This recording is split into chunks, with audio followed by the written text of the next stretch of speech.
जी, बहुत ही आनंद का विषय है और मैं अपने उत्तर प्रदेश के सभी विद्युत उपभोक्ताओं को बहुत बहुत बधाई दूंगा कि लगातार 6वें साल भी हमारी बिजली की दरें जो है वो स्थिर हम लोग रख रहे हैं। 6 साल में दुनिया का कोई ऐसा सामान नहीं होगा, कोई ऐसी सेवा नहीं होगी जिसकी कीमत में वृद्धि न हुई हो, लेकिन हम लोगों ने लगातार 6वें साल बिजली की दरें यथावत रखी है। कोई वृद्धि नहीं, 1 रुपए की भी, 1 पैसे की भी वृद्धि हम लोग नहीं कर रहे हैं।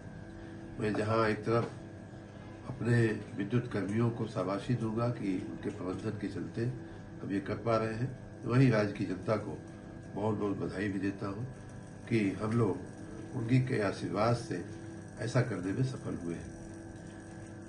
बिजली की जो दरें हैं वो यथावत है 6 साल से। इतना ही नहीं, हम देश के पहले राज्य ऐसे होंगे जिसमें 6 साल से कोई वृद्धि नहीं हुई। साथ ही शायद हम ऐसे भी राज्य हैं कि जहां जो घरेलू उपभोक्ता को बिजली की दर देनी पड़ती है वो देश में सबसे कम है। इस बार का जो ये निर्णय हुआ है यथावत रखने का, उसमें 6 साल में वृद्धि नहीं हुई है। इतना ही नहीं, कुछ चीजों में तो हम लोगों ने दरों को और कम भी किया है। जैसे क्रॉस सब्सिडी का जो हमारा रेट होता है उसमें रैशनलाइजेशन भी किया गया है और कई मामलों में उनकी दरें कम भी की गई है। उसी तरह से एक ग्रीन एनर्जी टैरिफ होता है, जो बड़ी कंपनियां, कमर्शियल वेंचर्स को अपनी प्रोडक्ट को विदेशों में बेचने के लिए ग्रीन एनर्जी के उपयोग का उनको एक कमिटमेंट होता है, सर्टिफिकेशन होता है। वो लेने के लिए उन्हें ग्रीन एनर्जी खरीदनी पड़ती है, कुछ कोटा होता है। वो ग्रीन एनर्जी लगभग 30-34 पैसे हम लोगों ने सस्ता किया है।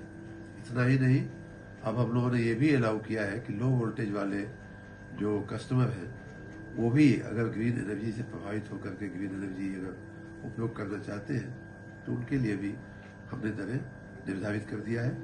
तो इस प्रकार न सिर्फ हम यथावत रख रहे हैं बिजली की दरों को, न सिर्फ अब सस्ती रख रहे हैं, बल्कि भविष्य की जो जो बातें हैं जैसे क्लाइमेट चेंज और इस तरह की जो खतरे हैं उनको भी मिटिगेट करने के लिए हम लोगों ने बिजली की दरों को और भी, ग्रीन एनर्जी की दरों को और भी कम भी किया है। यथावत भी रखा ज्यादातर और कुछ हद तक कम किया है।